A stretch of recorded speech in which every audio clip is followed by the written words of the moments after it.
Right, in other news now, several ANC members implicated by the Zondo Commission were elected to the ANC's National Executive Committee at the party's 55th National Conference, which closed on Monday with some unfinished business. Our President Ramaphosa was re-elected as the President, Paul Mashatile Deputy President, Fikile Mbalula Secretary General, Nomvula Mokonyane First Deputy Secretary General, as well as Maropene Ramokgopa Second Deputy Secretary General. Gwede Mantashe re-elected as chairperson, and of course Gwen Ramokgopa as Treasurer General. Now, despite the digital vibe saga hanging over his head, Dr. Zweli Mkhize made it onto the NEC. We also saw Cogta Minister Nkosazana Dlamini Zuma and Lindiwe Sisulu also making the cut.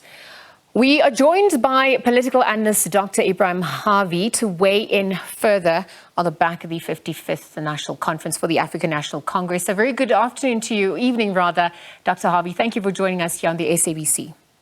Yeah, good afternoon, Liesl. Thanks for having me. The remarks made by the Secretary General, Fikile Mbalula, saying that members elected to the NEC, despite being implicated in the Zondo Commission report, had a right to stand for office, and that those with pending disciplinary cases would still face the music at some point. I wonder how you would weigh in on that remark on the back of the conclusion of the conference.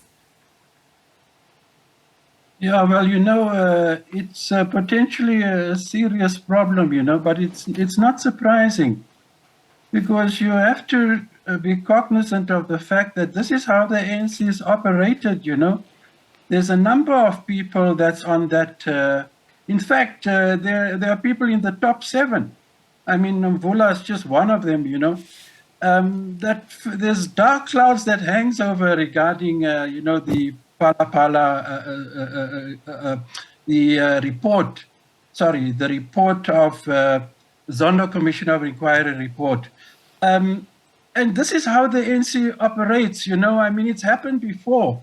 There are a number of people in the NEC also, the new NEC also, who are fingered for corruption.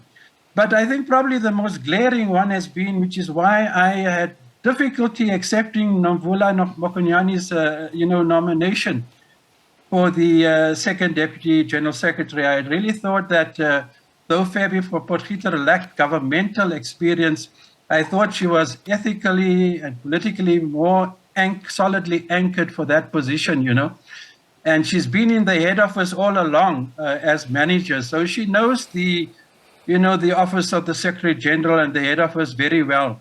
But really, Liesl, the question you're raising now is critically important, but it is really embedded in the culture of the ANC.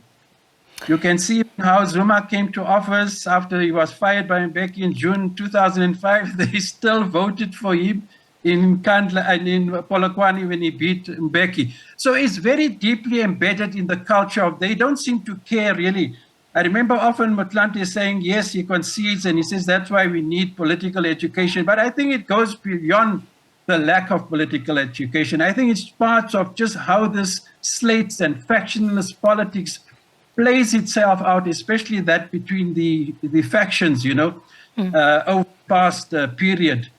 And it's a serious problem. The only way you're going to be able to deal with this, Lisa, let me tell you, and they have offered the fiercest resistance to a change in the Electoral Act. That is why the ANC doesn't want. They've, been the biggest obstacle to fundamental electoral reform. Because once we move to a largely constituency-based system, they will not be able to do what they're doing. You see, and this is the problem. For example, I felt very bad for Stan Matabata. I mean, he led, what's his name, Mantashe, by over 500 votes. And Mantashe ended up, winning. And then you have to question, really, what is the worth of the mandate coming from the branches? If factionalist intrigue and wheeling and dealing can rob a guy like that, I felt very bad for him, honestly. Stan Mabata stood out for me. But it's what happens with the ANC. They say, until the right at the end, when the fat lady sings, you never know what's going to happen. So even if the branches overwhelmingly, he was ahead by 500 votes or more. And he ended up losing this to Gwede Mantashe, who has such a checkered a ministerial post, and what has happened with him, a lot of problems, and the branches never paid too much attention to how he conducted himself in his portfolio. And they still, he got, he's now the new, he's back to what he, chair of the ANC.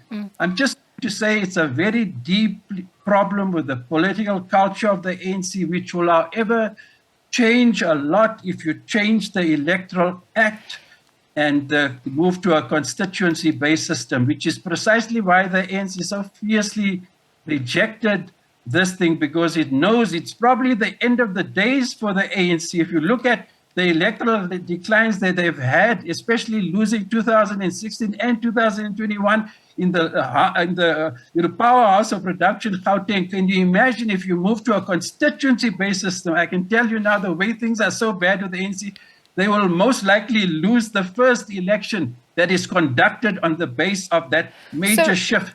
So, Dr. Harvey, then on the back of what you're saying, as the party, preaches renewal and reform, do you think that the Zondo Commission report is being taken seriously? I'm asking this only with most, of those who have been elected into the top structures and the NEC, also taking the report on review. How would you weigh in on that?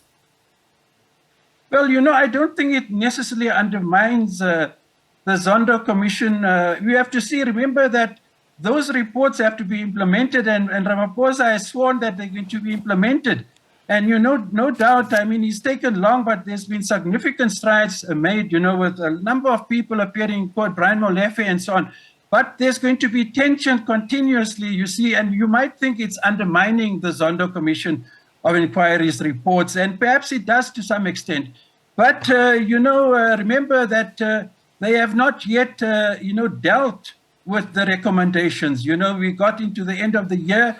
So Ramaphosa and the cabinet still, a key task that faces them is the implementation of the recommendations of the Zondo Commission inquiry. But what this does now, I'll tell you, if it's perhaps one of the kind of things that you were trying to imply when you put your question, what it does is that the new NEC and the fact that that top 7 also contains persons who's been fingered for corruption, big clouds hanging over them, it is not good.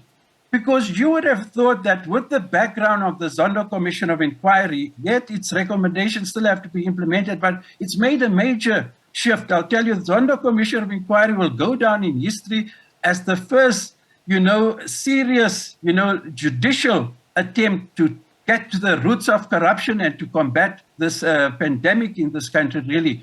So given that background, I think what has happened now, but it was inevitable, that you've got these questions, around the NEC members, and even in the top 6, Nomvula, for example. I think we're going to continue with these apparent contradictions, that with the Zondo Commission of Inquiry being seen almost as the yardstick to measure, actions and whether they amount to corruption or combating corruption or not, is going to be continue and to be teased out into the future. I think what happens in 2023, Liesel, is going to be of crucial importance regarding the full implementation of the recommendations of the Zondo Commission of Inquiry. But I foreseen this thing. The ANC's got no alternative. They have to keep those people, though, no matter how much they've been fingered, like Nomvula, for example.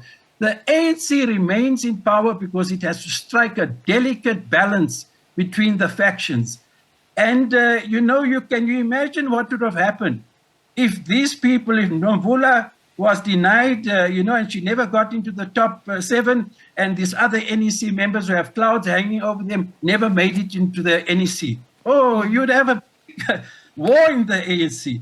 The ANC's political rule is anchored around, having to discreetly, they have to strike a balance, a kind of a middle ground between factions, Well, the chess pieces have been moved. The game is being played, but we're going to have to see what the implications thereof come as a result. We're going to leave the conversation there for now. Political analyst Dr. Ebrahim Harvey weighing in on the back of the ANC's 55th National Elective Conference. We've seen several ANC members implicated by the Zondo Commission elected to the ANC's National Executive Committee. This as the conference closed on Monday with some pending business to be concluded on the 5th of January. Well, thank you very much for his time and leave the conversation there.